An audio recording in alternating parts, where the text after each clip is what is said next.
Welcome to Ruction Nation, Mr. Rick Jackson. Thank you. Thanks for joining us today. So, Rick, you and I have worked together since I started in the construction industry, which is 10 years ago now. I know you have experience not only as a superintendent, but you also started in the trades. Mm-hmm. You have your military background. I don't think you have a college degree. No. So Or a high school degree for that matter. I got a GED. Good enough diploma. So you've truly worked your way from. Though I did it the hardest way one could do it. But where you've ended up, tell us about what you're doing currently. Well, right now I own Yetti Contractors. It's a commercial property maintenance company. We do commercial snow removal to, asphalt patch, concrete repair, fine grading and striping and signage, anything to do with a commercial parking lot, really. Okay, and how long have you been doing that? Oh, boy. Well, I started the company 2013, rebranded it in 2020, and I've been doing it on my own I quit the full-time job and doing the company full-time now for about 3 years. And what led to you starting that business? Is there a path on how you got there? Was there an opportunity that presented itself? Yeah. I mean, ironically, it started off with I bought an ATV, just to go hunting because I like hunting. And one of my buddies owned a landscaping company. He's like, hey, you want to put a plow on that thing and do commercial sidewalks and we'll pay you? And it sounded like a great way to make side money to go get, more hunting trips. That's how it started. And then 2 years of that, made enough money to buy a plow for my truck. And, every year just kept growing it and growing it till it got to the point to be too much to do working full time and running the company. So that's kind of how it all came about. Was there a specific turning point where because I know you left your full-time job at one point to pursue this Mm-hmm. to pursue your company full-time. Yes. What was the kind of turning point for you there? Well, the writing was getting on a wall for a while there just because the company grew faster than I had thought it was going to. So it led to, all right, well, how am I going to handle this and still perform to both sides of the fence to the best of my ability? Last thing I want to do is let the company down that's paying me. But then again, I don't want to let myself down because I'm too financially invested into everything that we've done up to that point. So, it was all hinged on one big contract that I got for the city, and I got it. And so that kind of was the straw that broke the camel's back. So I left the commercial, the commercial/residential apartment building and went full-time with the company. So that city contract, was it something that you were pursuing or something that fell into your lap? Kind of both. An opportunity dropped it into my lap. There was another contractor that was taking it that didn't want to do it anymore. So they offered it to me, but because it's a government contract, you have to go through the right channels. So I had to wait for it to come to, or not to auction, but to public bid, and then bid it and got it.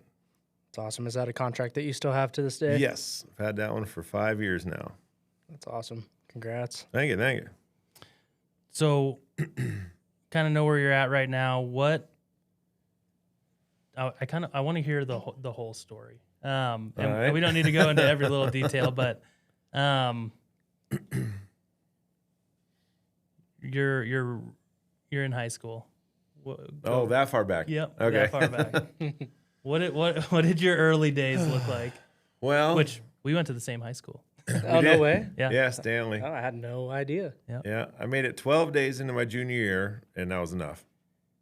The counselor was like tired, I think, of, doing everything in their power, or the administration was doing everything in their power to keep me focused on school, and I was just not having it.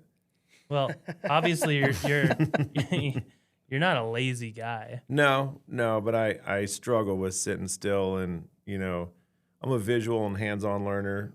School, you know how it is. It's all read, or listen, and it just wasn't for me. That style of learning, and I'm pretty sure I used like chicks and everything else that was coming through to blind me on the reality of being in school. So instead, I was like, the hell with it. I'm gonna chase pretty girls and just work hard. Yep. So what was your immediate move when deciding to After I quit dropped school? out, Yep. well, I got a full-time job right there in the Westminster area, working for this van lines company that like installed and removed the office cubicles on like big office buildings and stuff like that. So I was, doing that for a while until I found out that half my coworkers were all drugged up and stuff like that. So I was like, no, this just seems like a bad crew to be with. So I got out of that, and then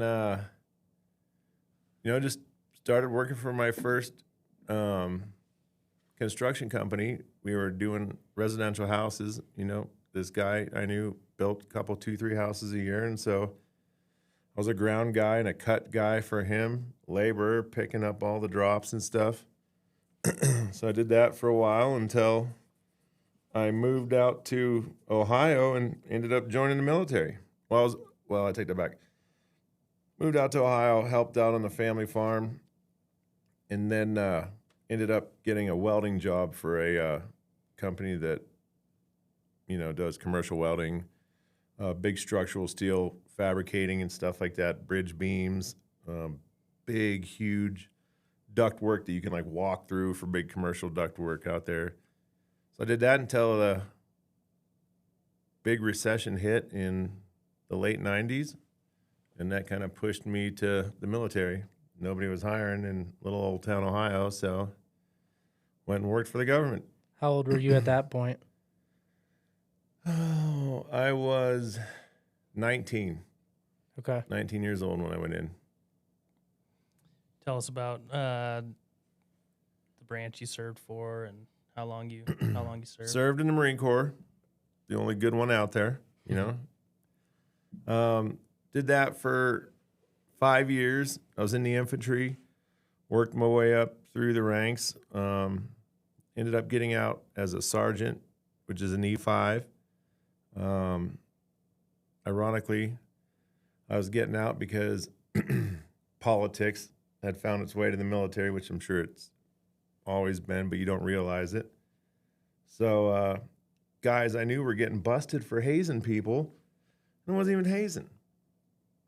You make a guy do push-ups, and all of a sudden your rank's taken away. Yeah, that's tough. But yeah, you can go out, tell the guy to get shot at. You can't toughen him up a little bit. So, the current administration not the current, but the administration at that time, and everybody, giving little Johnny a stress card. Don't yell at my kid.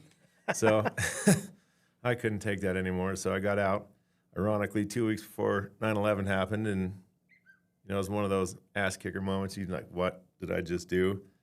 But ended up going back over there, or back into the military as a private contractor in 2003. 2004. I went back in as a private contractor, and we ended up going overseas and working over there for a while. So ended up getting to play a little bit over there. And then after that, I got hurt over there in 2005. Late 2005 was around December, if I remember right. And so that ended up taking me out of the game. One of the IEDs that they had, ignited or detonated as we were going through, ended up blowing up a building that I was on the rooftop on, and one of my guys landed on my leg, and that was the end of my knee. So that took me out of it. And then getting back home, I could see the stress it put on my family, just constantly volunteering for all this dangerous shit. And so I decided to just go to work full time instead of continuing to deploy and do things like that and put my family through hell. It wasn't fair to them. So you get out while the getting was good. So I ended up back in construction. Did you have outlets that helped with that transition? As far as like you- for finding work, No, not work wise, but when you decided to not do any contract work, did you have a good group at home outside of your family in terms of people? oh yeah, yeah. I had a huge support group from the guys in the military, from the Marine Corps when I served. I had several friends of mine that were in the Marine Corps that were still team guys, you know, doing the operations, being operators for different private firms over in different theaters in the Middle East. So, you know, the job opportunities to go back were always there because we were peak in the middle of a war. But the same token, bunch of the guys that didn't pursue that kind of stuff was a huge support group for getting, you know, out of that. It's tough leaving a war zone when you're messed up and having to leave your buddies there. It's a Right. It's tough a very pill to swallow to, you know, have to leave them and then wonder what's going on with them every day. very So- team oriented. Yep, very, Yeah. very.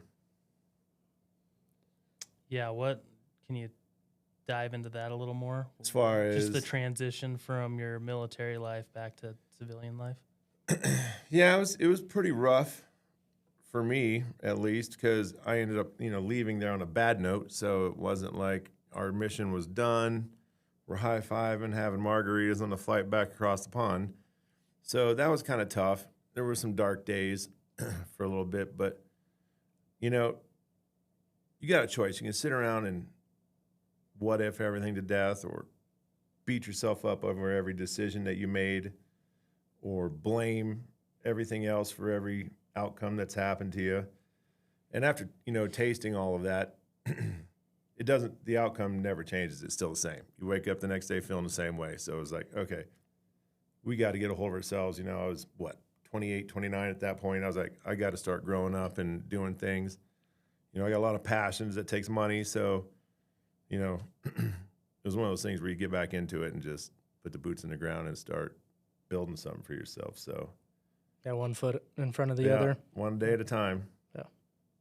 You said passions. What are some of those? What are your top two passions? Oh, probably a couple of them I shouldn't say on air, but you know, I love hunting. I love the outdoors. I like traveling. Beaches are always awesome. You know, going to the lakes are always awesome. It's always a great time when all the boys get all their boats together on a lake and party, and you got chicks everywhere and good music and beer's coldest as it's ever been. So how can you not like that kind of stuff? Yeah. It's, you know, doing American shit. Yep. Yeah.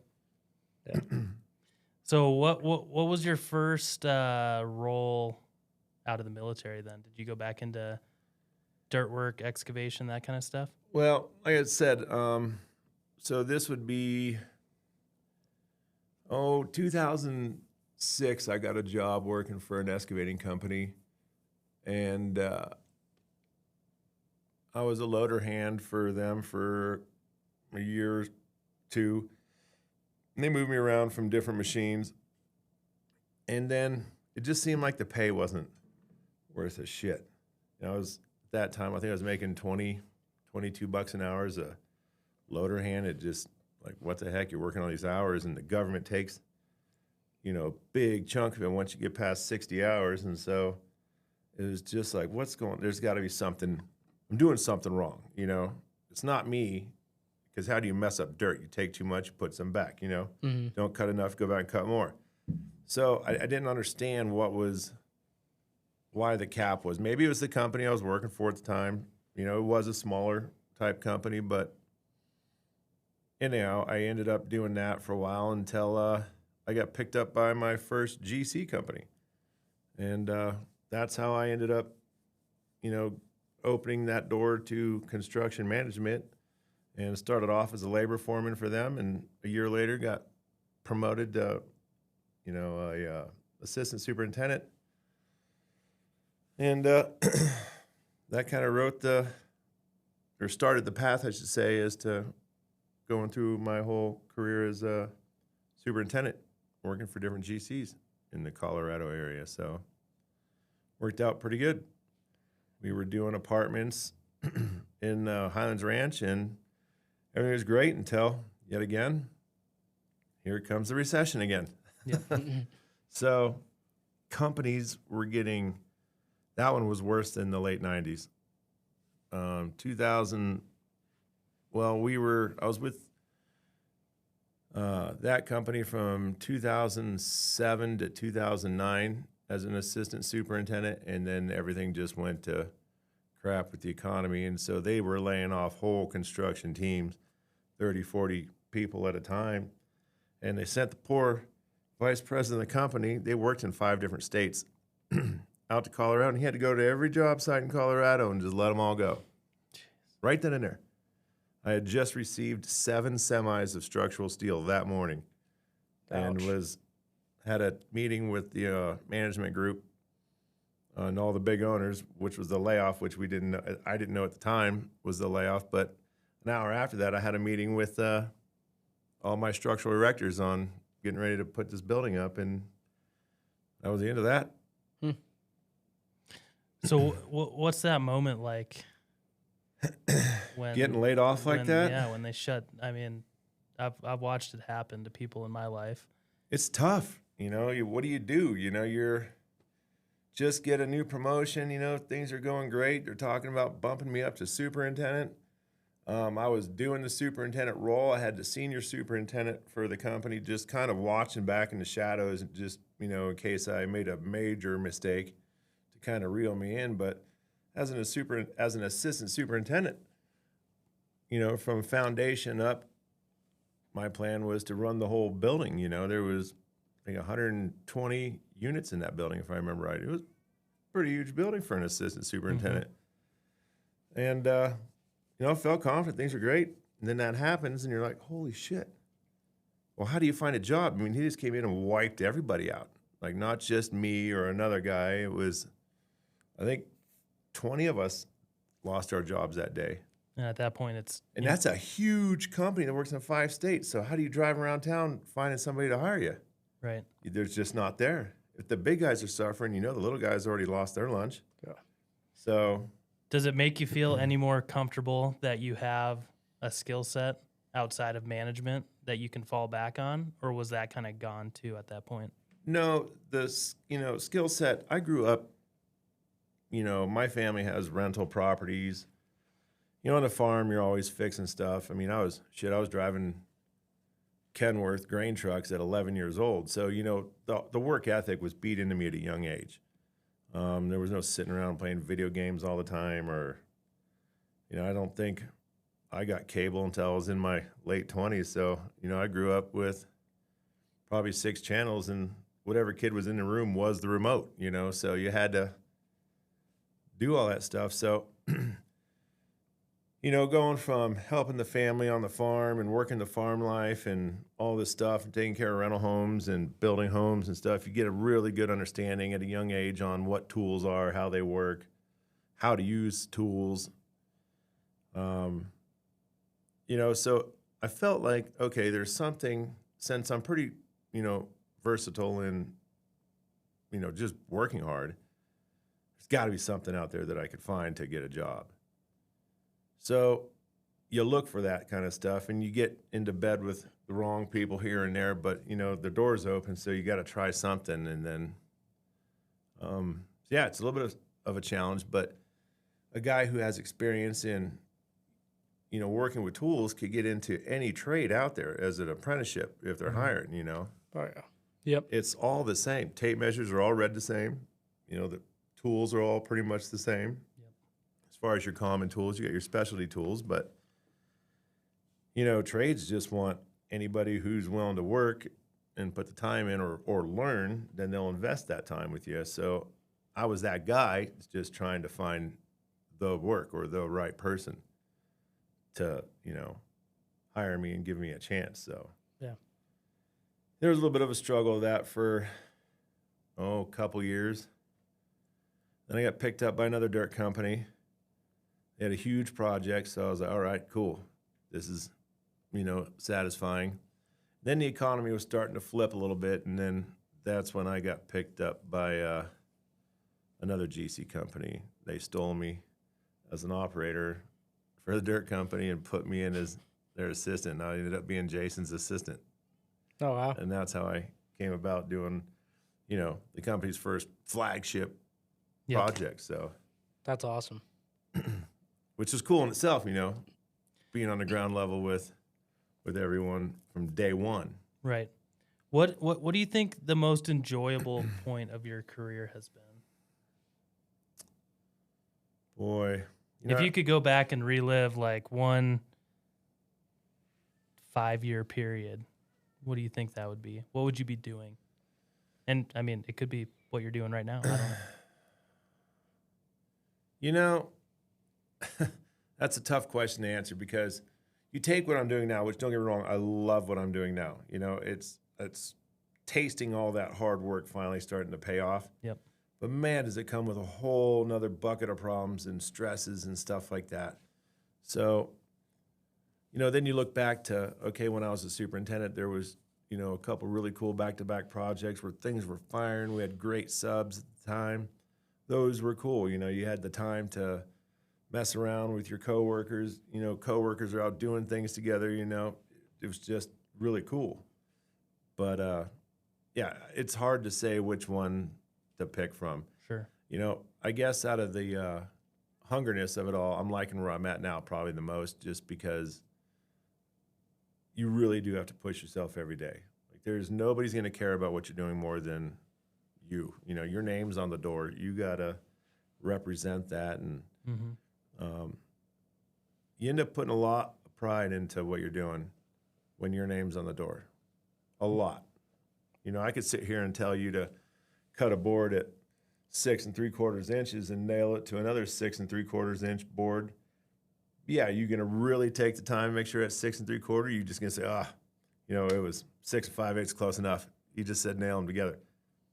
But you know what I mean? When you do it knowing that it's your project, you're gonna You go that extra mile. that extra step, that extra mile, put in that extra effort, and that part's kind of rewarding because you get to see it all happen from start to finish. Yeah. Which is pretty cool. Yeah. So, I mean, obviously, every phase of your career has different challenges, different headaches, whether it's physical strain, turns to mental strain, turns to financial strain, turns to Or all of it at once. How do you cope with the challenges? And it might be different for each of those. Well, naturally, everybody wants to just, I'm just going to go through a 12-pack, Yeah. and try and find an answer. But, those problems don't ever get handled that way. And, it's just, you figure out what you can handle, and you just take it one at a time.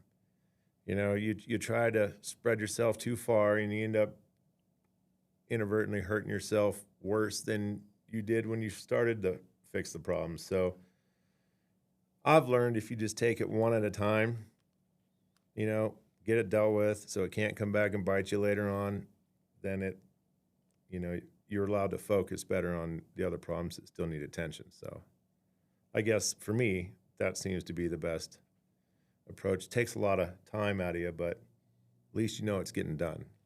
Right. What would you say is what was the biggest lesson moment for you thus far?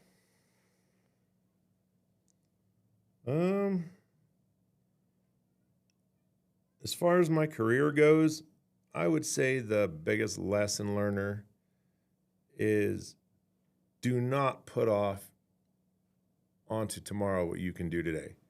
That has to be the biggest thing that screwed me, will continue to screw me if you do that.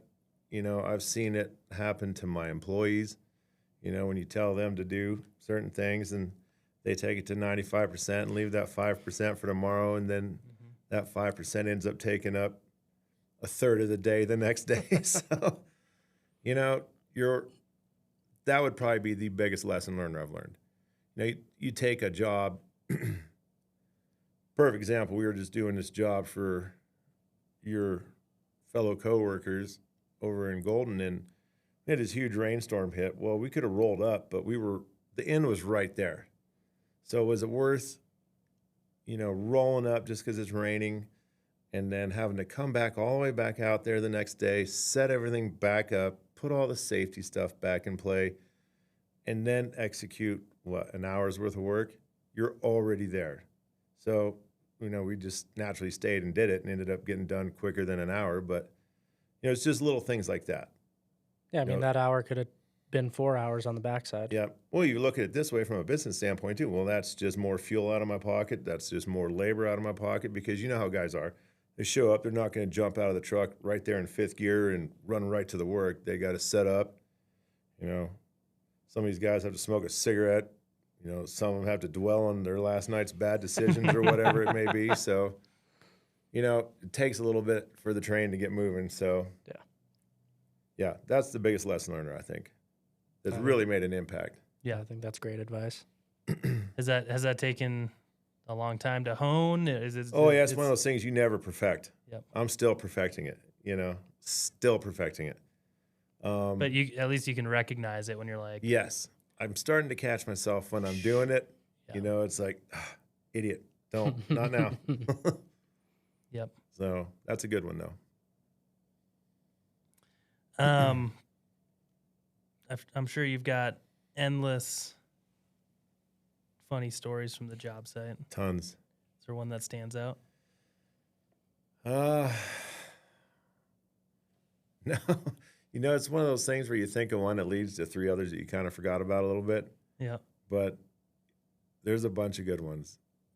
I don't know which ones you really want me to get into on here. All of them. I remember a bunch where I was present. So Yeah, I'd say you're I think one of the top ones were, I'm sure you heard what happened to Tom. Were you out there in Arvada for that one? Yep. When he saw the blood and fell to the ground. That was a good one. Yeah. There was Rick got sudden urges when Tom hit the ground. Yes. You see a man go down with as much blood as your thumbnail, and you have to take advantage of that situation. If he's going to show weakness, it was my responsibility to show him how weak he was. Yeah. So we mounted him. Because he was out cold. Oh, yeah. Oh, out. He could not defend himself whatsoever. Like lights out? He had a little... his eyes were still awake, but he wasn't really forming words. Okay. He was queasy. Yeah. Yeah, exactly. That was a good one.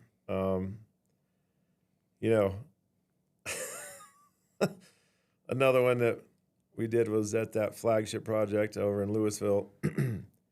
We had a really long beard at the time, so I was pulling out all these beard hairs, just pulling them out and gathering them up. You remember this one? I know this one. So I put them in my hand, right, and I pulled the hairs through my knuckles, and I went up to this kid that was working with us, and he's doing a daily report or something like that, and I, put my hands on my pants, and I jerked it out real quick, and I sprinkled the beard hairs all over his computer, and he's like, "What the hell? Who's got pubes that long?" He took off running out of the trailer. All of us were dying laughing.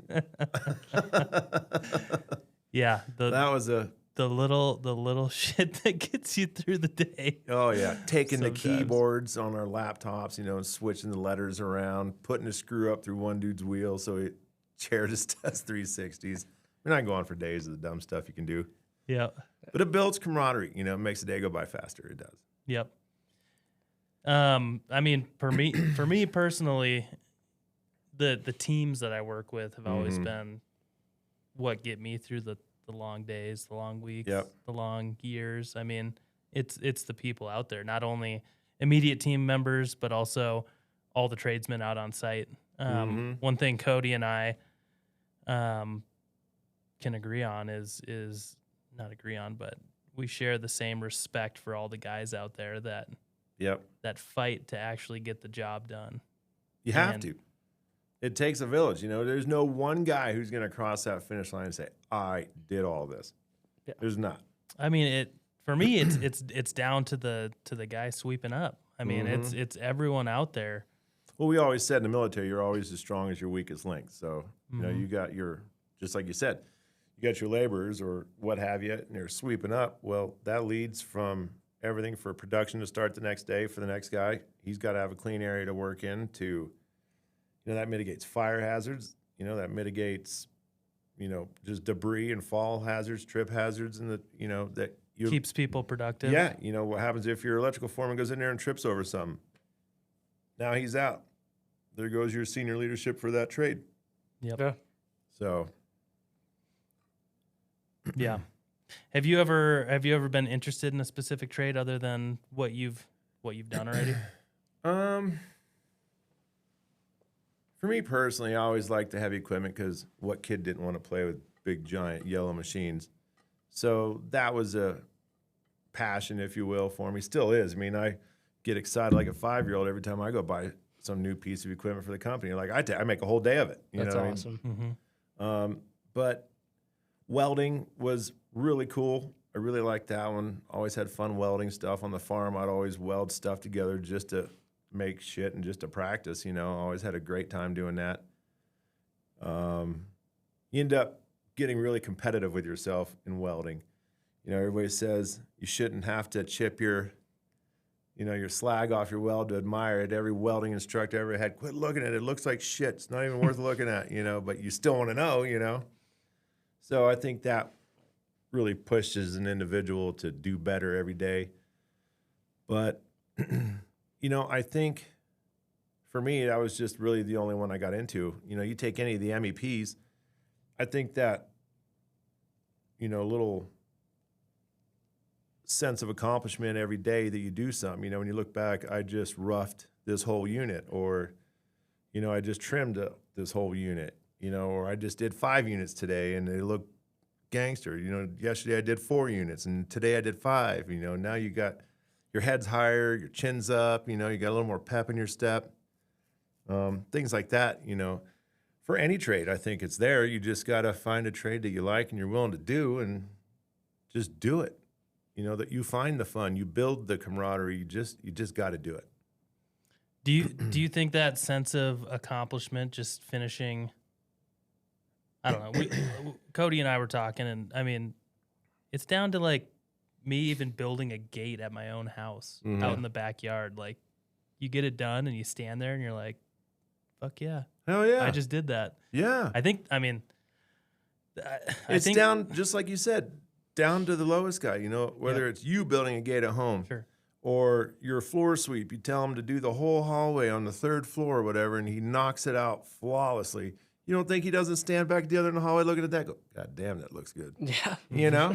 Yep. You don't think an owner at the end of a project or a groundbreaking ceremony, or not really a groundbreaking ceremony, but a topping off party, or you don't think when they drive by after the first residents moved in and he wants to check, you don't think he doesn't park across the street and just admire it? Because he does, and I've seen it, you know? Yep. And if any of you guys listen, you know who I'm talking about. Yeah. Yeah, I'd say I'm a pretty simple man. I instant gratification. That's Yeah. always been the appeal for It's me. human nature. Yeah. It's always been the You appeal. can't take a little bit of love after something you did every day. What's going to make you go back and want to do it the next day? Right? You know? Yeah, I mean, we're sitting around with 3 guys that are technically in management. Rick, you own your own company, and I mean, I think something that a lot of the guys don't realize is that none of those little efforts go unnoticed. At least for me. I mean, I freaked out the other day because someone swept up our construction trailer without being asked. I mean, I almost had a heart attack. I was blown away. I mean, just even the little stuff like that, Yep. we do notice in management, and it does help overall. Yep. It doesn't go unnoticed. To the entire job. You want to know one thing that is the most noticed thing on a job site that I've learned in my career, 20 years of being a superintendent or in construction management and then owning my company. The one thing that gets talked about on a job site, and the quickest way to learn respect, is for anybody in the management to be able to just go out on the job site, pick that young bottom of the rung ladder guy and acknowledge him. You know, shake his hand for 2 minutes, Tell him he's doing a good job. Pick a trade, one guy a week, you know what I mean? Just go say something to him.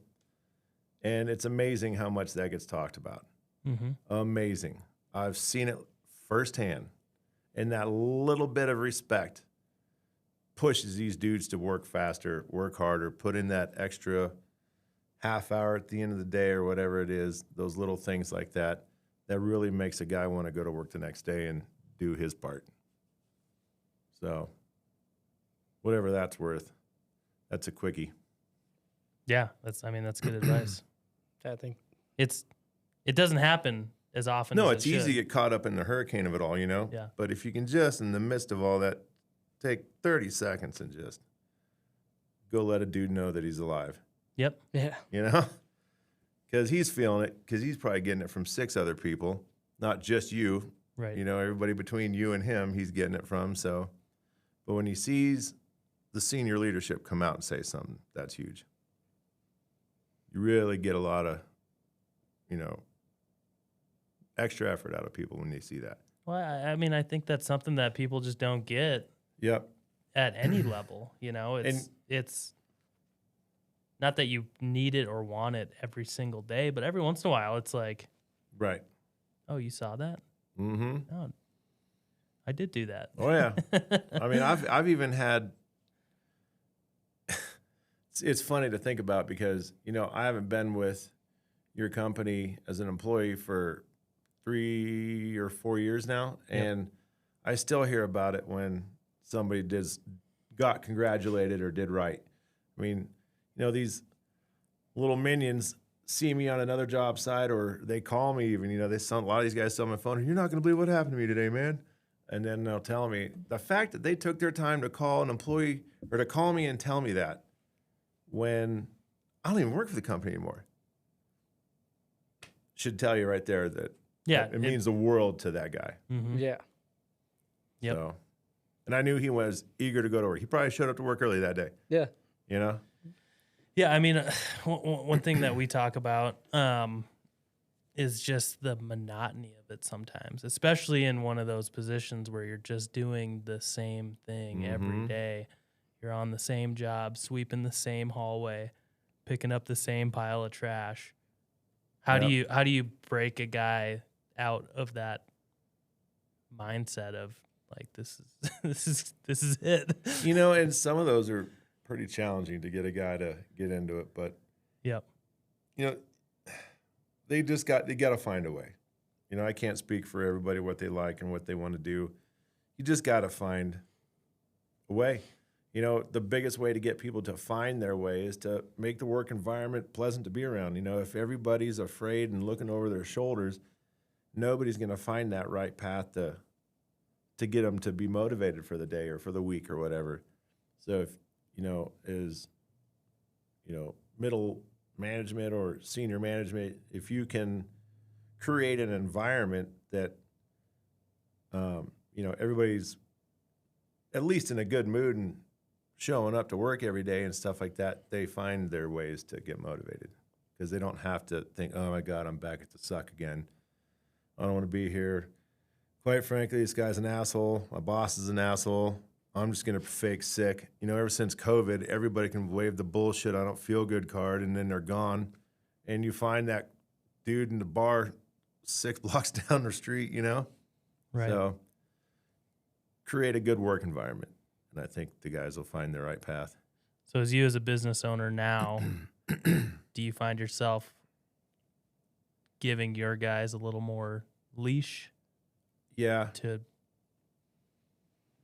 A lot of my guys are young. You know, I try to swoop them up young so I can train them the right way and not have to retrain bad habits.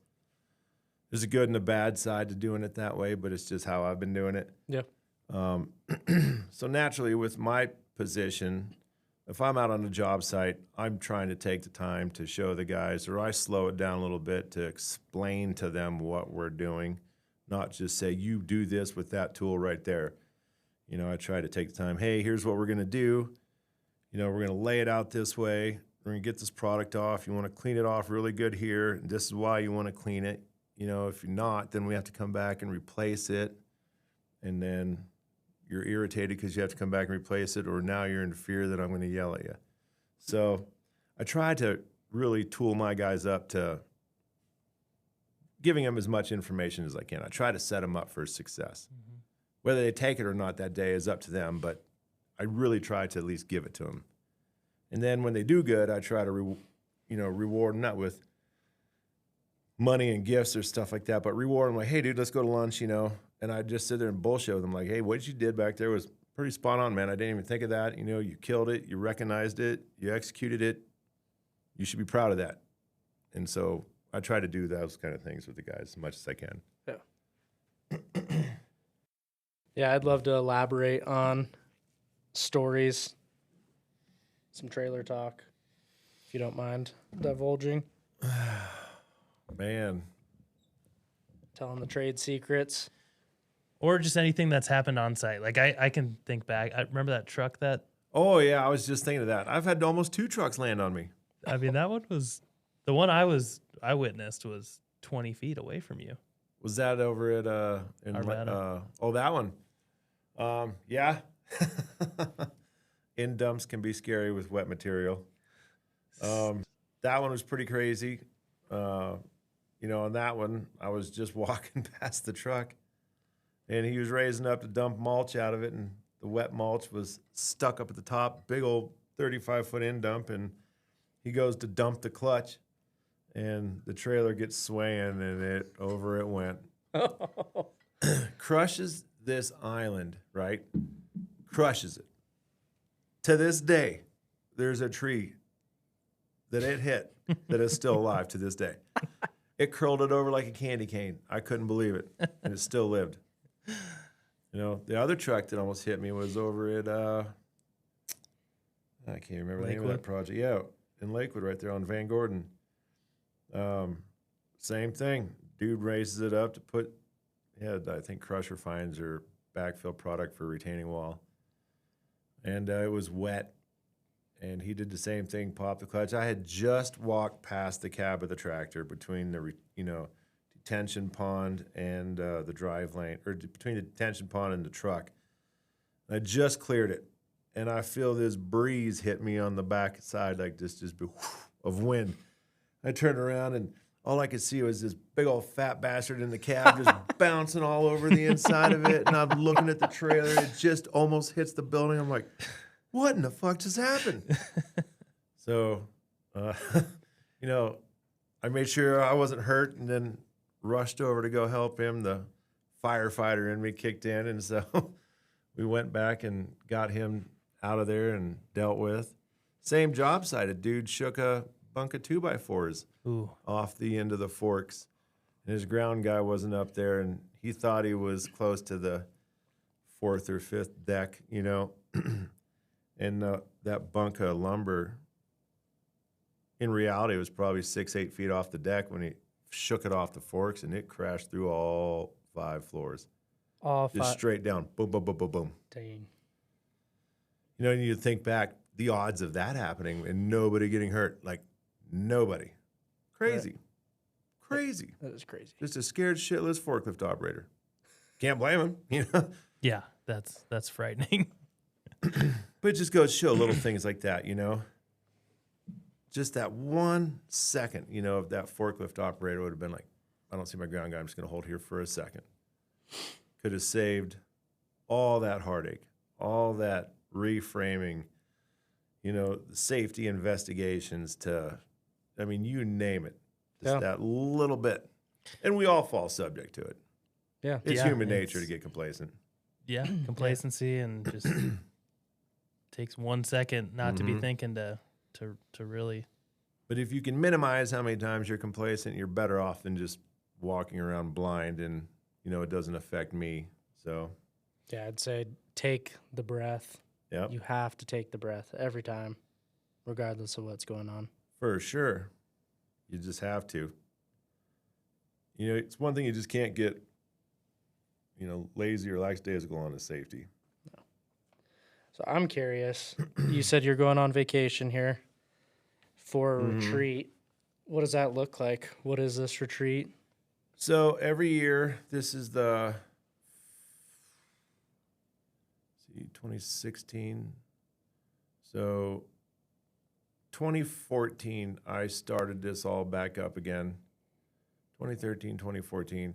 Anyhow, long story short, I host a reunion party for the guys in my unit for 3rd Battalion, 3rd Marines. And it just started off to be something to get my homies back that I haven't seen in forever. You know, your military boys, they're tighter than your own blood family. It's even the guys you cannot stand. You'll go out of your way to go beat his ass just because you miss him. You know what I mean? But I just wanted to see my boys again. You know, everybody back home is still the same old shithead, so I just missed the good dudes. So I started throwing a party out on my farm. You know, it started off with 10, 12 people or whatever every year. But it just started growing and growing and growing. And now this thing has just grown to where we got close to 100 people that show up every year. We get donations from businesses, local businesses, especially the community back around the farm. I mean, it's like the town shuts down for us. It is epic. And these guys come, you know, you might have guys that make it 6 years and he takes a year or two off because a kid's in school or going to college and they can't make it that year, but then they come back the next year and they're acting like it was their first year, you know? And then there's guys that it is their first year, and those guys come up to me every year and thank me for, you know, putting this on. Like, dude, I was staring down the barrel of a gun once a week, you know, just couldn't find the balls to pull the trigger. Now that I've experienced this and I see that everybody else suffers just like me, or now I've made like 5 contacts for work or for therapists or VA stuff. So I've learned that this reunion is just much more than me just wanting to get drunk with my buddies. It's like this huge therapeutic camp for 4 days now where these guys just come and literally get healed and have enough wherewithal to go back home and tackle whatever they got to tackle. And it's pretty cool because we built like a little community out of it too now where, you know, even if you having problems and you can't wait till August to bring it up or whatever, you know, we've got a private page on Facebook that you can throw your problem up, and there's probably 450 members on there, but the guys are all like-minded guys. So when they see that, there's tons of instant responses for that dude to get help or advice or something like that. So what does the 4 days look like? Well, it's rough. A lot of drinking, a lot of tomfoolery, a lot of pain. Are people like camping? Yes. Okay, yes. everyone pitches tents or brings trailers. As we're getting older, there's a lot more campers that show up. Yeah. You know, glamping. Yeah, definitely glamping. And is it just you guys or people bring their families? No, I mean, every now and then one guy will bring his wife or his kids. What I'm seeing a trend on is these guys, as we get older, their kids are getting older naturally. Now their kids are starting to join the military, especially the ones joining the Marine Corps. You know, the year before or right before, if they can catch a reunion before this kid, you know, ships out to boot camp, I get a phone call. Hey, son enlisted. I really want him to see what we're about, you know, before he goes in there. I think that's going to give him the strength to stay committed and see it through. You know, Marine Corps boot camp, it's the longest in the United States out of all the branches, if not most countries. And it's boot camp, right? I'm not saying like we're sending a dude off on a tier 1 mission or anything like that, but it's boot camp. A lot of these people have never been away from home. You know, they got somebody yelling at them all the time. But it gives them strength to get through it. You know, they can look back. My dad did it. All his buddies did it. Look how tight it made all of them. Those guys are insane. Like, they want that bad. They want that so bad. Yeah. So some motivation. They keep it on the throttle and see it through. Yep. So that's pretty cool. That's probably one of the coolest things I take from it. Is that reunion like one of a kind, or is it kind of common? I think it's starting to become common. In the beginning, nobody was doing it. Nobody. I mean, you got to think there's guys that we all started off in 3rd Battalion, 3rd Marines, right? As guys re-enlist, they go to other units, other theaters of the world, this, that, change jobs in the military, and then end up with completely different units. So the guys have gotten a chance, and I'm just speaking of the Marine Corps alone, but guys, the guys that are in this group have gotten a chance to work for probably 3/4 of the units in the Marine Corps in some point in time of their career with any one of the individuals that was there. So I get a really good idea and tons of feedback, like what it was like with this unit or that unit. And, just talking to one of the guys that I have, he hasn't been out to one of my good buddies. I haven't seen him since 2000. So 25 years it's been since I've seen him. He's coming this August. And one of the things he was telling me about on the phone was, his time in 3-3, 3rd Battalion, 3rd Marines, was the tightest unit he's ever served with in the 6 different units that spanned his whole career in 22 years of working in the military. And, he said all the other units was just like a job. You were just a number. Huh. There was everything was just by the book. It was, no fun to be had, no getting to know each other too much, or, guys weren't just, that family aspect wasn't there like it was with our unit in 3rd Battalion, 3rd Marines. And these guys missed that. They chase it throughout the theater of the government, and you just can't find it. Why do you think it was so different? I don't know. Is that like I've only leadership? worked for that, Sure. 3-3. That was the only unit. I didn't re-enlist to go to another unit. So, me personally, I couldn't tell you. All I can go off of is what they tell me. And, it's just nobody wants to get to know anybody. Everybody's afraid that this dude's going to go, or this dude's going to get shipped out to a different unit, or this or that, or the camaraderie's just not there. It's just, maybe it's a group of bad apples. You just, it could be anything. And, one thing so let me kind of backstep here a little bit. I'd say probably 2017, 2018, somewhere around there. There was a lot of talk about, what I was doing. We call it Rickerpalooza, which is the big party for what we do.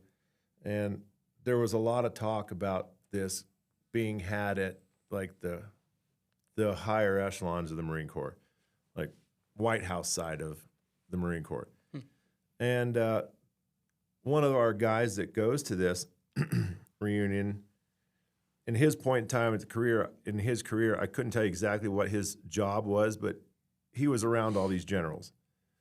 And he had heard that, some generals at the White House talking about, it's just this big reunion I keep hearing about in Ohio with these guys from 3rd Marines. And I was just like, get the fuck out of here. We made it all the way to the White House, And I was like, yeah. That's awesome.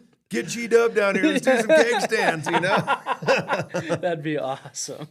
But, and I think what that did, and word started getting around, I've had other guys from other units ask me, hey, how do I start what you're doing? And, I try to, give them advice that, like, get a hold of whoever you can get a hold of, tell them to do the same thing. Just get the guys back into the loop of talking to one another, and the rest will kind of iron itself out.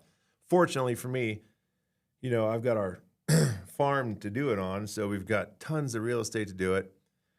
We've put a lot of time and money into the farm to set up like I make fun of it like it's a military issue, like KOA campground, that we've turned it into. We've got buildings now and concrete, big fire pits, parking lots and stuff like that for everybody to park in. And so, yeah, it takes a facility to do it, but it's easy to, like if you wanted to do it and, you just get 10 dudes, even if you guys rented a place for a weekend, it's very doable. Yeah. So, yeah, that's kind of what they take from it and what I've noticed. And, it drives me to want to go bigger and bigger every year. Now we got flyovers that happen every year. Oh, that's awesome. This year we got 2 flyovers scheduled with 2 CH-47s that are going to come by, doing a day run. And we're going to spell USMC on the drive lane, standing there. shotgun and beers while the helicopters come over, and they're going to hover over the pond and take photos and video of it, from the Yeah. aircraft, and then they're going to send it to us. Then they'll do a night run and spotlight us and stuff like that. But even these pilots, they're Army pilots working for the National Guard unit. Mm-hmm. They don't know anything about the Marine Corps, but just one of the guys that's in our unit, he's retired Marine. He has a civilian side job now that works for the base. And somehow he knew the air officer for that command, and he asked him, and he's like, dude, hell yeah, I want to go buzz some Marines, you know what I mean? Awesome. So, yeah, it works out pretty good. And then when the guys see that, that are actually at the reunion, they're like, yes, so their drive and spark just comes right back to life when you see stuff like that. So Right. works out pretty good. How long does it take to recover after the 4 days? Couple days. Sunday's always entertaining to me because usually Sunday about 5 o'clock in the afternoon, I started getting a couple phone calls. Yo, I missed my flight. Or I fell asleep in the gate. Other guys, dude, my breath stunk so bad of booze, they wouldn't even let me on the plane. You hear of all sorts of stuff, and it just makes me laugh. Yeah. But, even the guys who want to, a lot of these guys say, I don't drink at all during the year, but for here I make up for it in 1 year, in a weekend. And so then you got other guys that don't drink that just film everybody being stupid, and it's just good fun. Yeah. Yeah, it makes me want to bring that sort of camaraderie to my circle. Like, For sure.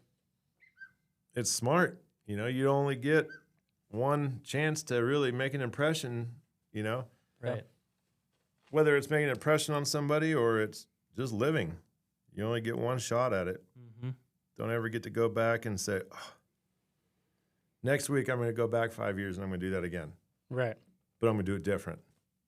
So, and that's one thing, fortunately for me, I've learned from, being in combat and, shitty parts of the world and stuff like that, just miserable experience. You learn that you go big every day you can. Who cares who you step on? Who cares who you piss off? Go big. Try new things. Be uncomfortable. Because at the end of the day, when you're old and wrinkly, you can say, I've done it. Or your grandkids ask you, have you ever done this? Yes, I have. You know what I mean? Yeah. Mm-hmm. You can be watching TV. Oh, I've done that. And then they're looking at you like, no way. Yep. So, yeah, do whatever you can whenever you can. It's inspiring. It's inspiring. And it's clearly gone full circle for you and in terms of what it looks like on the civilian side, running your own Yes. company Yes. in a very prideful industry. Mm-hmm. And we're I'm just a small company, but we've overcame all the big fears that are out there with starting a company. How, I don't know, but we did. And What was the biggest thing going into solely living off your own company? What was the scariest part about that? it's always money. Yeah. It's always money. Can I provide for myself and my family? Yeah.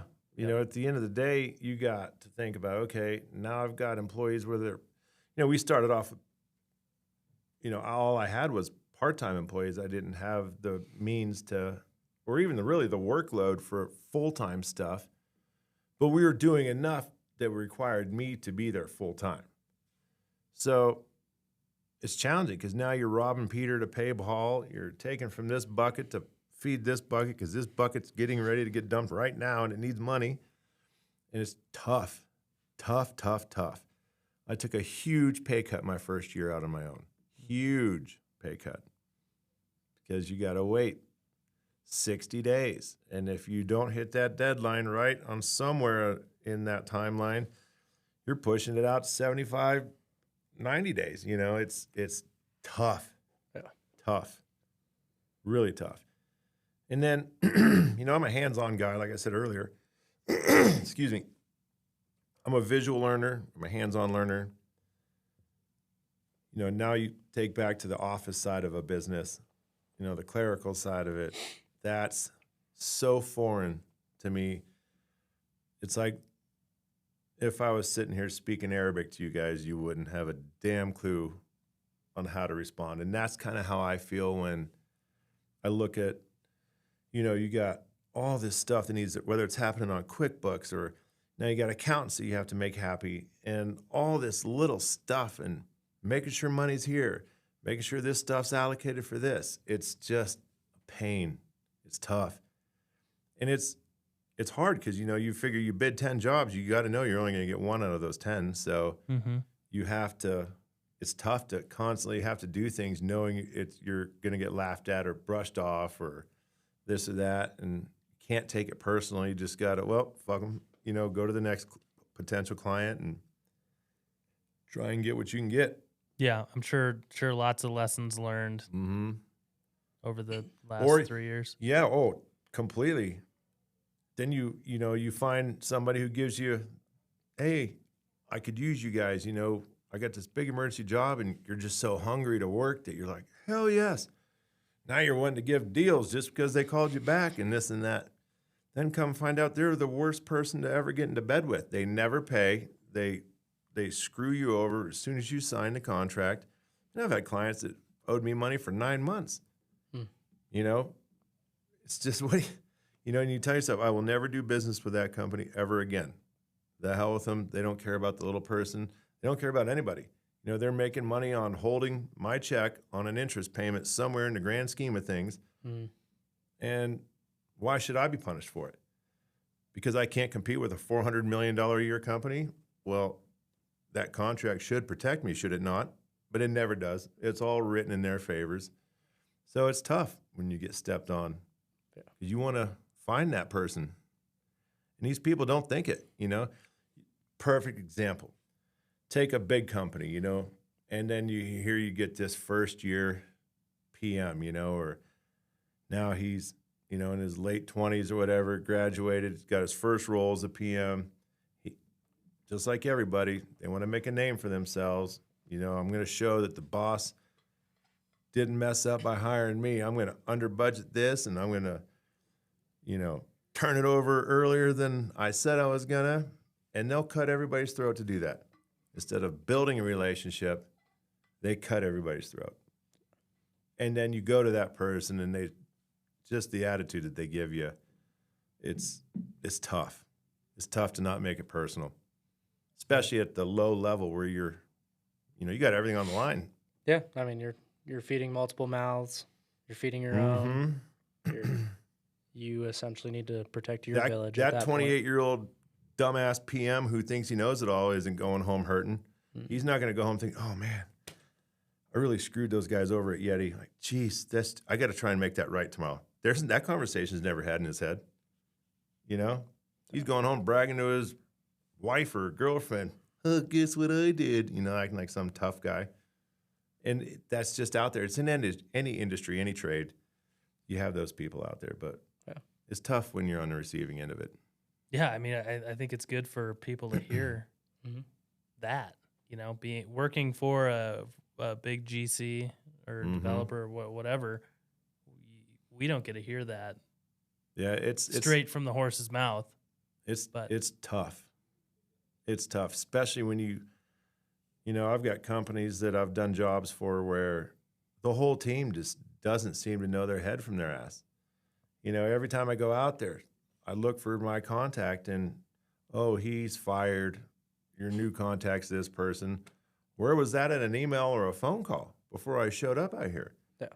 So clearly nobody cares about me executing my job to the best of my ability for you. But yet everybody just wants to call and complain because I didn't jump high enough when you said jump. Right. Well, when was I told to jump? My contact is supposed to be telling me this stuff. Never told me anything. Nobody decided to take that guy's reins and communicate for him or, in place of him.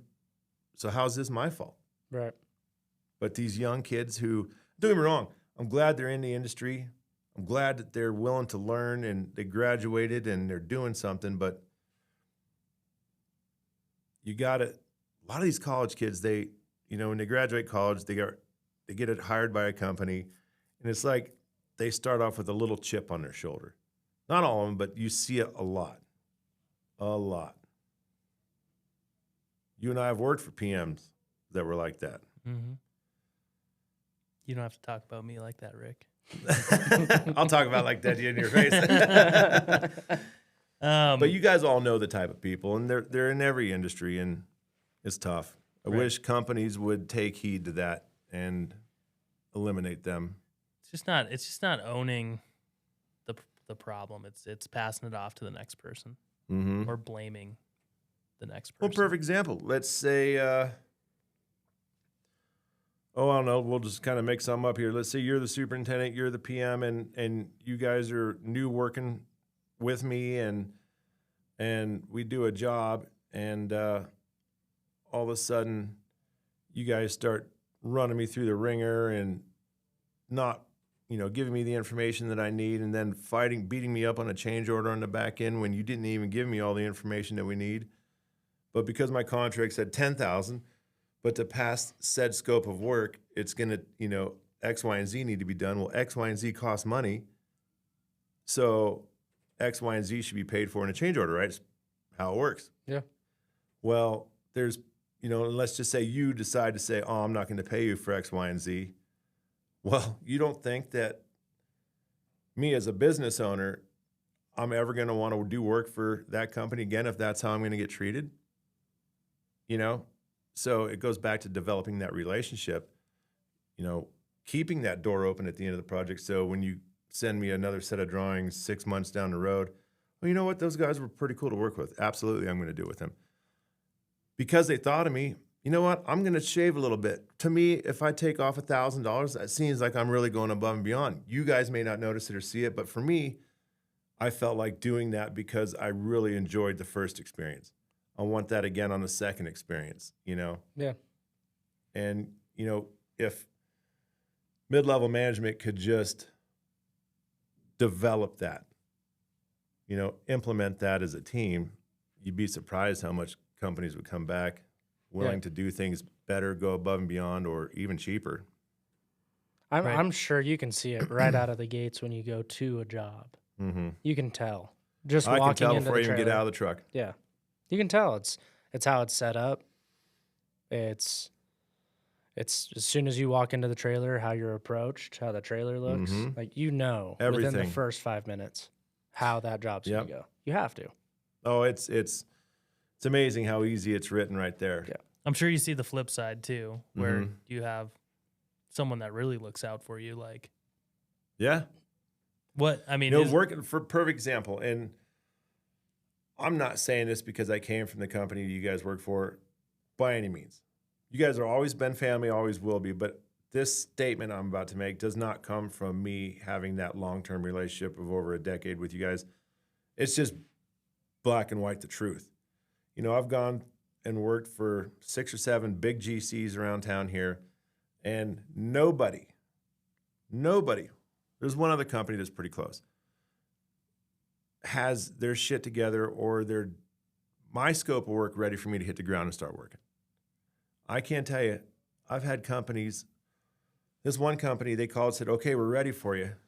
So we get down there, and I mean, I can't even describe a scenario that shows you the farthest from ready. Like, where's the building? Oh, we haven't built it yet. How the fuck am I here? You know what I mean? We need you to stripe our garage. It's like, holy shit. But we're starting excavating. some people build from the roof down. And I sit there and I lose my mind with these guys. I'm like, a simple phone call could have stopped us from coming all the way out here.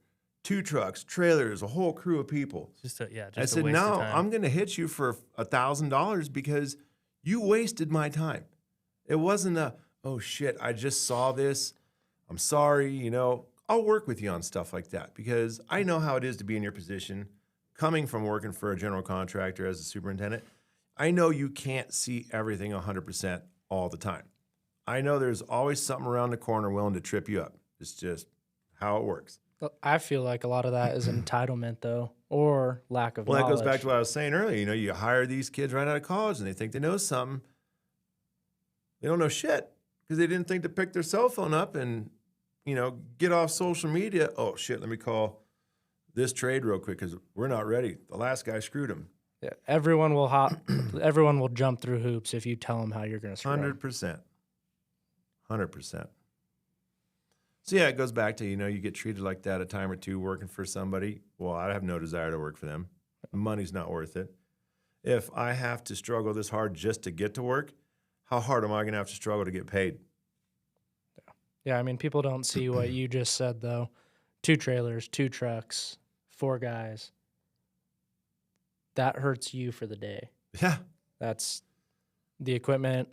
That's payroll for 4 guys. And I'm just a tiny company. You take a big concrete company who rolls in with 30 people, 6 trucks. I mean, you name it. There's just to turn everybody around. There's always cost. Yeah. And it could be mitigated just if it just took that little extra step. It's the hard conversation. Communication is key. Yeah. I'd rather be told, dude, I completely forgot about you, or holy shit, you slipped through the cracks, whatever it is. I'm going to try and get it revamped. When can I get back on your schedule? If somebody tells me that before we leave, cool. I'll retool the guys. I've got other things that we can do. You let me know when I can get back out there, and I'll make it happen for you guys.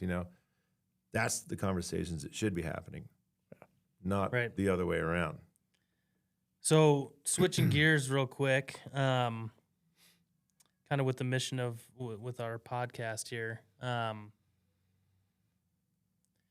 If you were talking to an 18-year-old kid that's about to graduate high school or drop out of high school, whatever,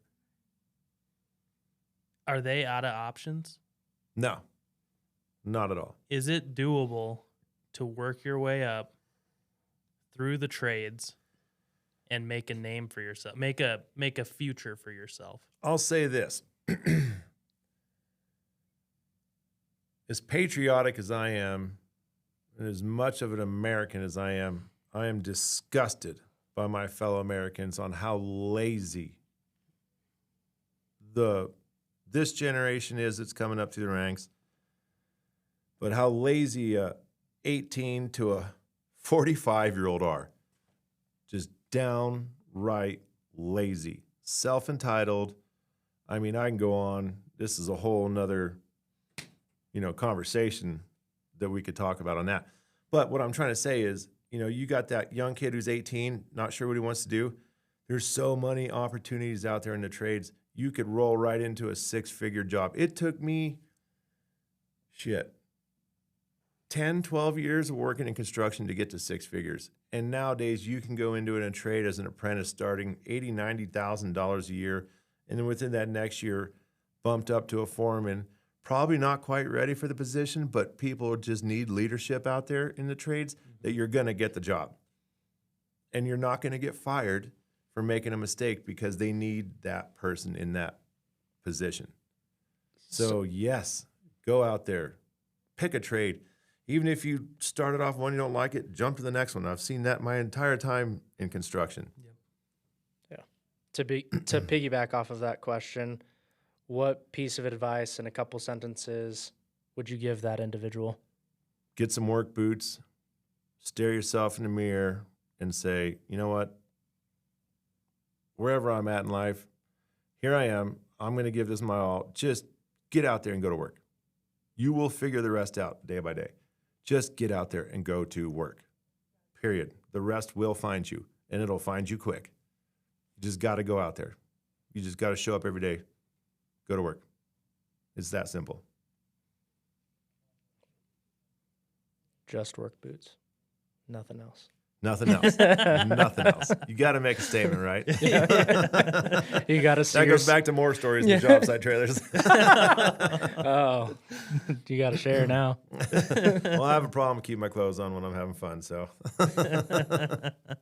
You got to stare yourself in all your glory. I'm here to turn frowns upside down. That's awesome. Yeah, it's easy for a young kid. Just get to work, Get to work. If you don't like that trade, pick a different one. Just stay out there. It's like anything in life. You just got to start. Yep. It's like going to the gym. You just got to go. Yep. Yeah. You know, when you Right? first got on a pedal bike, you weren't riding wheelies on day one. It took some time. I mean, there's just a lot of fear. And being the only guy in the room that went the college route, that's what was pushed. And I think that's what is being pushed on all these kids still. Is you got to go to college. There's no other options. Well, you know, our generation, that was pushed on us pretty hard. You know, it was always said, you're not going to make the real money until you go to college. You know, you got to get a good career. So, yeah, I could see why everybody still has that mentality. But the reality is there can't be 350 million CEOs in the country out of a population of 350 million. You know, there can't be 350 million superintendents. You know, there's a place for everyone.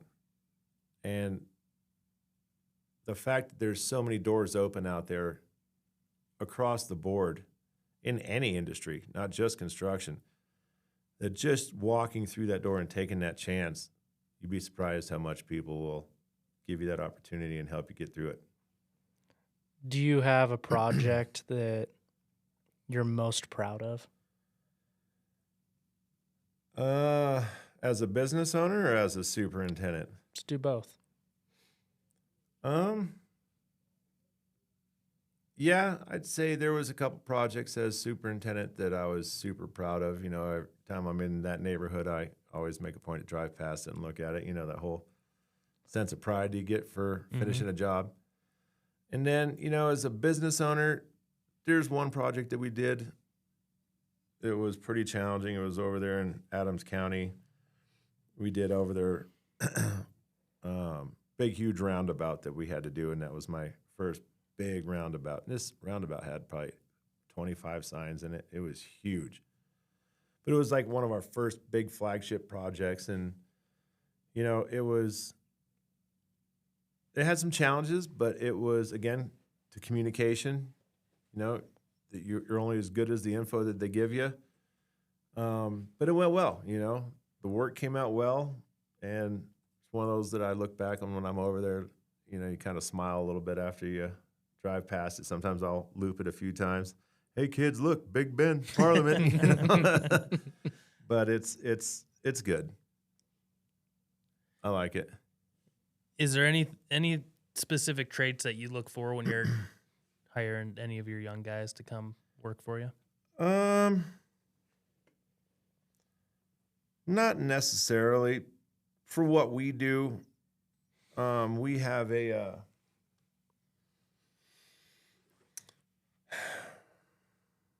our scope of work that we do is it's nothing like super crazy, so I don't need anybody who's like got to be really specific at this one task. Does that make sense?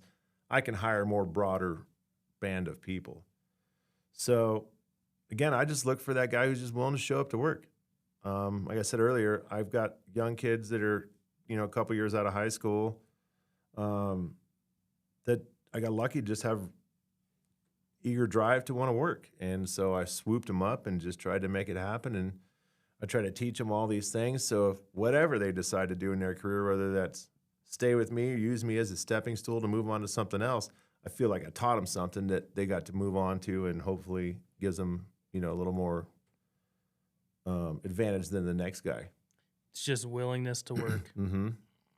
That's Show the up. biggest thing. Show up every day. Yep. Don't just show up like a warm body and then go find a place to hide in a shitter for the whole day because you're hungover or something like that. Just show up, go to work. Yeah. It's that simple. That's all you got to do. Be reliable. Yep. You can always teach somebody the other things that you want them to learn because he shows up and he's willing to learn.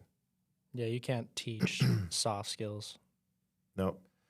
We've all worked with people, right? And I'm pretty sure you got these same people on your current jobs, previous jobs, and in the jobs coming in the future. You're always going to have that guy who just walks too slow. His give a fuck is just not there. You're going to have that. What are you going to do with that guy? That's going to be the question. So You got options. You can boot him off or get in his ass, realize where he came from. Maybe we don't use them people anymore, or maybe that conversation's had with that person's boss. I mean, at the end of the day, a lot of companies are just hiring bodies just to get bodies out there. So it all goes back to people just not going to work in the trades. Yeah, it's a exponential problem right now with Yep. people not going into the trades. So, Mhm. I mean, my time as a superintendent, I can't tell you how many temporary staffing companies would come into the trailer. It was Yep. 2 a month. They would come in there, oh, we will fix all your staffing problems. Oh, I bet. How many drunks are going to come off the bus and show up right here? You know, I mean, it's just yep. they're getting bodies just to get bodies. It's Yeah. not the right bodies, but they're bodies nonetheless. You know, so because the people are just not going out there and trying things. Right. I know. Do you go to those college hiring things? Yeah, I've been to a few of those. Yep. So, I mean, you see the people that go to those, right? Everybody in there, I bet you, has the mentality of, I can't wait to be a CEO. And I'm pretty sure that shows to a certain degree. Do you ever see those people in those job fairs just, hey, man, I'm just looking to get hired? I mean, that was me. But and that it may be, but right. what I'm trying to say is those people like you who just, I'm going to talk to every company here, every construction company, Yep. get as much information as I can in hopes that somebody will just give me a chance, right? Yep. I guarantee there's more out there that are going to these places. Oh, you're only going to offer that much? No, it doesn't work for me. Oh, I only am going to do that and nothing else? Okay, maybe I'll give you a consideration. You see what I'm saying? There's people that are coming out of college that are just going to these job fairs thinking that they're going to be the next number 3 in a company. I think you just don't know what you don't know, especially at that age. Yep. In your mid-20s, early 20s, late teens. You just don't know. And that's one thing that I've learned and noticed over my past 20 years in working in this industry. And I can't say this enough. Hiring veterans takes out a huge guess on things. You know, I wish that our government would make everybody join the military at 18 for a couple years just to pull the titty out of their mouth and to realize that, you know, oh shit, I am a young adult. I better get my act together. Because even 2 years, it doesn't have to be a combat position, but just the structure at that young age really sets the seed on how they're going to mature and grow up. Well, More often than, you know, just it just gets you out of your bubble too. Yep. Your little bubble that you grew up in. 100%. Some people never escape. Nope. They don't. Yeah, and I think even more with having our phones, we live in, I call it a 10-second generation because you could have anything and everything that you want Yep. with the snap of your finger. So it's that much harder to leave your bubble, to do things that maybe interest you, but your village just doesn't let you. Well, there's so much bullshit online now. You There can is. believe whatever you want. If you search far enough and hard enough, you're going to find something that's going to tell you that your fucked up thought is 100% correct. Yeah. You know, I mean, yeah. I've even experienced that with my kid. You can find any answer to any question. Yes. Yeah, it's wild. If you look hard enough. Mm-hmm. I mean, I guess speaking of that, you've been in construction for over 20 years. Yep. What's been the coolest piece of technology that you've seen that changed the game or made your day easier? You know, one of the coolest things that I saw, and I wish to God, because I am not computer savvy at all. I'm like the tail end of a generation that didn't have computers or really use computers.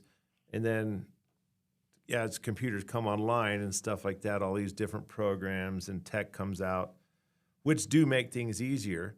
The coolest thing is, you know, the iPad does a lot.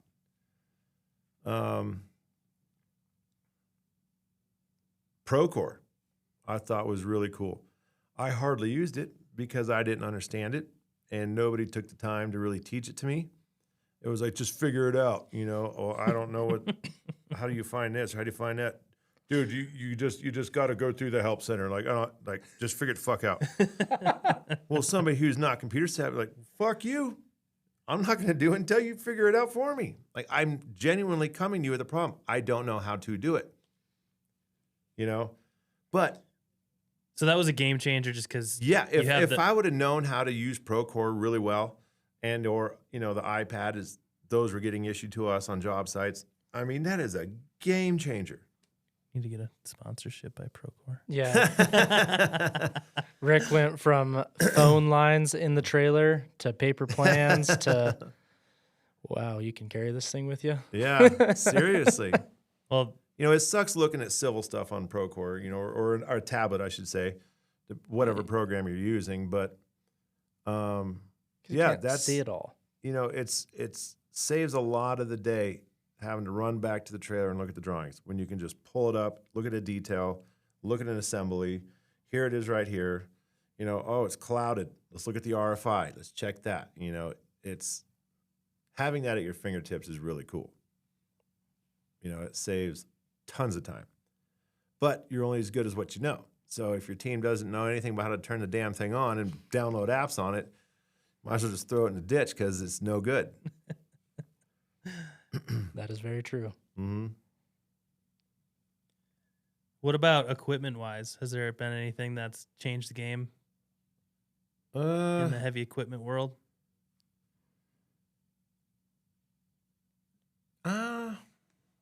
I don't know. They've gotten pretty creative with like new compacting equipment and stuff like that. That's pretty cool. Like the walk behind robots for trenches. Really? That thing's pretty rad. Mm-hmm. Down to, how we check grades and stuff. All that's, from looking at the site laser bubble that you have to shoot across, find something, mark it, and then now everybody's just referencing that. Now you can actually set the grade with slope and everything and just walk by and just check the chirps. That's pretty ingenious to be able to do that. Even just some of the trades, like how they rough stuff in, it's pretty cool to see how they do that versus the old ways of doing things. It's pretty neat. Technologies came a long way. What's one thing you wish that you invented where you're like, damn it? Hey, gosh. Rick I was did so invent close. something. I was just getting ready to say it. Yeah. I went through and came up with an invention, tried to get it patented, hired InventHelp to help me. Like I was all in on this thing. You might want to be careful if you throw that out there. Someone might steal it. I know. So I went through this whole thing, but it was pretty cool. It was a way to stop people from trashing toilets and stuff like that in a unit when there's no water turned on and stuff. And Okay. just, Do you want to share? Or? oh, I don't care. I'm sure that ship sailed, But it was a way to lock down a toilet. So if you have third floor, 50, 60 toilets on a third floor or what have you, you could lock it down and this thing was coated so it wouldn't scratch the porcelain or the plastic lids. But now you don't have guys pissing and shitting in the toilet because they're too lazy to go down to the outhouse or to the porta potties, and you don't have plumbers dumping water diluted paint down it and then changing the color on it, and then at the end of the project we're having to replace 10 of the 30 toilets that are up on that floor because they got punch lists and scraped, or now we're having to get a company to come in and reglaze it and stuff. So What was it called? the toilet muzzle. It was cool. How did it clamp over the toilet? It was just cables that we dipped in neoprene coating, and then it had a padlock, or not a padlock. You could do a combination lock or a keyed lock. And the intent was to give the superintendent a key, and then the plumber would have his key. Right. And they were the only ones that could unlock said toilet and tank to where nobody could damage them. For those of you that don't know, that's a big problem on job sites. Massive. Big And problem. you construction guys, drywallers, whoever you are, listen, quit pissing in the showers. And your water bottles, walk your lazy ass down there and pee. Nobody wants to see your science project growing in the corner. Somebody has to clean that up. Yeah. And it never fails. As soon as you touch it, there's so much pressure, it's built up, it explodes. It is category 3 water. Yeah. Oh, man. Poopy water. Yeah. No good. So what happened? The patent stopped, or where are we at? It ended up paying thousands of dollars to invent help, and then, they wanted, as soon as you paid that, they're like, okay, well, now we recognize this, and now if you want to take it farther with our help, it's going to take a big chunk of money. And I just didn't have the money for it. Yeah. I think it's a phenomenal idea. Yeah, I mean, when you do a patent search, there was somebody who tried to do something like that in 1941. I was like, no way. They had toilets back in 1941? I don't remember no apartments in 1941, But yeah, it was crazy. This dude had built something from what I could take off of the paperwork, something to where you could lock a toilet to where a kid couldn't fall into it and drown, which was a pretty good idea if you think about it. Yeah. And now you see those things all over. Yeah. You can baby-proof your house, this weird little clip. Yeah. Could you imagine, though, at your own house trying to take it off in a hurry to go to the bathroom? We've all been there. The gamble ain't worth it. We got the childproofing like clamps for the lids For your house. and it was damn near an emergency. Yeah. And I'm trying to figure out how to push. You got to squeeze the two sides together. You got to push the top so a kid can't open it. Yeah. And I'm trying to figure it out. You're in a hurry and too much Taco Bell. You move to the shower. Babe, I'm going in the sink. Yeah. Don't come in. Oh, baby-proof stuff. You wanted this, kid. Clean it up. Can't get snacks. I can't get in the toilet. Yeah. Yeah, those baby-proof things they're genius. Just the little parts that go to it. I honestly think one of those might work on the job site. There's tons of different things out there. I like to think it all came from my bullshit toilet muzzle idea. I mean, a lot of them you could just take your knife out and Yeah, cut it. for sure. But It's actually, I wonder what the cost would be if you could buy in bulk some baby-proof stuff, if it would deter people. I don't know. I'm willing to try it. you ever caught anyone on site doing something like that? Oh, yeah.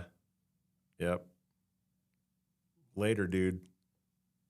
I mean, That's it. Time No to go. swift kick. oh, yeah. I like to push him into it, Yeah. and then throw him out of there. I've even gone to the point where I've called the cops on them and said they're vandalizing the property, which probably a far stretch, but in my eyes, we had this one guy, he goes pissed off at me and decided to go shit on brand new carpet. Hadn't even been vacuumed for the first time yet. And he didn't even wipe his own ass. So I'm scratching a bald spot in my head thinking, you piece of shit, just because you got told to do your job, you didn't like it. You decided to shit on this carpet and then not even wipe your own ass? You couldn't scoot like a chihuahua? Yeah, I mean, so the whole drive home, were you just like knuckles deep trying to get through the rest of the day? I don't get it. Just sweaty. Oh. It happens way too often. Yes. Way Yes. too often. It's almost like a people of Walmart. There should be a people of construction. Yeah. Yeah. There's definitely some characters. Work with some of the best and some of the worst. Yeah. But it makes the day go by. It does. Who in the trades? Let me see what I'm trying to ask here, but who's earned? I mean, what does it take to earn your respect out in the field as a tradesman? Is it that communication? Yeah. Just being honest, going back to my days as a superintendent, tons of respect for you as a foreman. If you come up to me and say, I know you wanted me here. I'm only to this point. Here's my plan to try and get caught up. I don't care. I mean, I do, because if it was something that I could have done to help you succeed, I wished I could have done that if that problem would have been presented to me. But if it's just something that you knew the problem was in-house at your level and you didn't get done, if you can come to me and just say, hey, we didn't get there, here's my plan to get caught up by this date, there's a lot of respect for that. Coming to me with a problem is one thing, but coming to me with a problem and then a solution, that's huge. It may not be the right solution, but now you're talking to me, and together we can figure out the right way to get back on track. That's the biggest thing. I have more respect for people that come up to me and say that versus the guy, well, we tried. I don't know what to tell you. This was in the way. That delivery never showed up. Where is that delivery? I don't know. It just never showed up. Well, then what good are you as a foreman if you don't even know when your own deliveries of your own product's coming? Why aren't you up your boss's ass or your office's ass finding that out? You have to take pride as a foreman and be like, I am the line of defense for the company. They're not going to call the company when I go to the trailer with a problem. They're going to stare right at me because my hard hat and my vest say I work for X, Y, and Z. Right. So you're a representative of that company. It's your job to represent that company. And when you don't, that makes it really hard to get respect for, or to give respect to a person like that. Yeah, and just, I'm sure you ran into guys that will just hide problems for as long as they can instead of just being open up front. Yep. We have a problem. It's a hard conversation to have. Mm-hmm. But I mean, that's probably the biggest thing for me is if I'm asking you to do something and you know you can't do it, don't just nod your head. Yep. Don't tell me what I want to hear. Yep. Be honest, be real. We'll figure it out. But when you tell me, oh, yes, I guarantee we'll be done, no problem, and then you're not done and you give me some bullshit excuse as to why you weren't done, and it's something that you could have completely controlled this whole time, yeah, I got nothing for you, pal. Yeah. Quite frankly, you just put a target on your own back, and I've got nothing better to do but to walk around and find ways to fuck with you. Because that's my job. Yeah. So I've caught myself saying a lot recently, I cannot help you if you cannot be truthful. This isn't going to work, and we're not going to be able to fix the problem. Problems are going to happen. It is what it is. But we're not going to be able to fix the problem if we don't have time to move and shake. Yep. So another thing, too, I remember my immediate bosses when I worked for you guys would tell me, it's not your job to be their foreman. Quit being their foreman, Rick. They have a foreman. They need to do their job. I get all that, and you're not wrong. But what do I do when said foreman isn't doing his job? Do I just sit back? No, that doesn't work. I mean, I can sit there and make phone calls and emails documenting everything, but that doesn't keep the work going. So I have a hard time with, all right, I'm taking over. I'm going to do this for you just to keep it going because I promised the next guy coming in behind you that I would be ready for you. Well, now you're messing with my reputation. Now you're messing with my word. So I'm going to do everything in my power to make sure that you're out of my way so I can bring the next guy in. And it's easy to get sucked into being a shitty company's foreman or a shitty crew's foreman because said company can't hire somebody competent enough to do the job. Or if he's a green foreman, support him enough to do the job. You know, everybody comes to the trailer with excuses. I can't tell you how many times I've heard that, especially in finishes. They're the worst. What's the best excuse you've got? It's just, I mean, you take these big companies, you know, and it's, you know, I'll use the door company, for example. Oh, well, we can't get those doors. You have one job. It's doors. You bought this job out with probably 1,000 doors. Not just one, but probably 1,000. Why can't it get right? You have 1,000 doors. Why did you send 2 installers? It takes what? Half an hour to set a door from start to finish. You got 2 guys, so what are we going to get? 16, maybe 20 doors a day out of 1,000? You know, and just as an example, you know, you got a big school, and I know you can't set 1,000 doors in one day. I'm sure people are going to probably be like, oh, we expect 1,000 doors in a day. No, but I expect a competent crew to be out there and do it. I expect a competent crew to make sure their ROs are what they need to be for said doors to come in. Or not at least just a door guy, but you take it from a drywaller. You know, I expect your screw patterns to be what's spec'd out. It comes down to communication again. Yeah, I mean, it's huge. At least at the very start, say, this is what we can do per day. Yeah. If that's not going to work. Yep. And for the people that are listening, if you're coming up or you are a foreman, you got to be on your employer's asses on getting your own drawings. I can't tell you how many times people just assume the GC is supposed to supply everything for them. So when they show up to the trailer, now they're already 2 hours behind schedule because now I got to find the paperwork for them to do their job. That's not something we should be doing. Have you ever asked for drawings as a non-GC? I'm pretty sure I have, due to the fact that there were changes, and I maybe didn't have those changes, especially when it comes to, like, for my stuff, numbering stencils. That's a big one. I'll bid a job and then it changes. I just went through that with one of your guys' jobs. You know, well, we don't want this. Well, what do you want? Well, we want this. Okay, well, that changes things a little bit. You know, Yep. I don't have that drawing. Can you send that to me, or just, hey, I'm here, print it for me real quick? Yeah. You know, things like that. Yeah. I expect, you know, GCs to be able to help out with on stuff like that. But I mean, you see,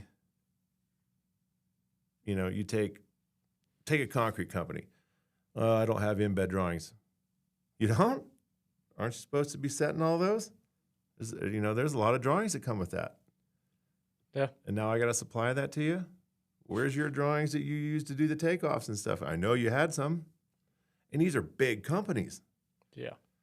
You know, not just a little guy like me who's just trying to get there. Yep. These are big companies. There's probably a staff of 3 or 4 people that probably put everything together in little cute little packets for you to go to the job site. Not my job. Yeah. Switching gears again. Overall, have you enjoyed your career? Yes, I have. I don't think I'd go back and do anything different, to be honest with you. And there's some cool jobs out there, but I really enjoyed it. There's a sense of pride in construction when you see something so massive that you built or had a part in building. It's a tangible product at the end of the day that you It's get. something that's always going to be there. Yep. Always. You know, you can take like a machinist and he threads something and builds something, and that part is hidden inside some giant piece that nobody ever sees, but it's a crucial little piece. You know, then you go to a construction site, and you can see everything that was built on a construction site, and it takes, you know, a guy who cares about his job, that's a lot of pride. Mm-hmm. Yeah, I wouldn't have changed anything. Maybe some approaches on how I did certain things, you know, looking back, but just getting in there and getting into the industry was, you know, it's pretty rewarding. Yeah, we want to inspire that hope for the kid that doesn't know what he wants to do with his life. He or she doesn't want to do with their life. There's just so many options out there. Tons. There's not one course. A hungry young adult, he or she could go there making more money than their parents are currently. I guarantee it, just by trying. And they'll get all the overtime they want. You know, they'll move up through the ranks as fast as they want. Just get out there and go to work and do it. Yeah, and on the flip side, you'll never pay for another person to do something. Yep. Do it for yourself and your own family. Yep. Yeah, those skills that you can develop as well are just priceless. Yeah. I agree. Well, with that being said, I think we call it a wrap. Yeah, agreed. Cool. Any thoughts, comments, questions for No. the next person? No, I got nothing. Sweet. Is there anything you want to tell the world? We're going. Oh, man. I could say a lot. Just give me 2 quick sentences. Oh, I love it. What's well, the gist pretty of it? sure everybody's going to know this about me, but let's go, Trump. Clean house. Let's do it. Yeah. I love it. Perfect. Thank you. All right, guys. Thank you. Thanks, Rick. Yep.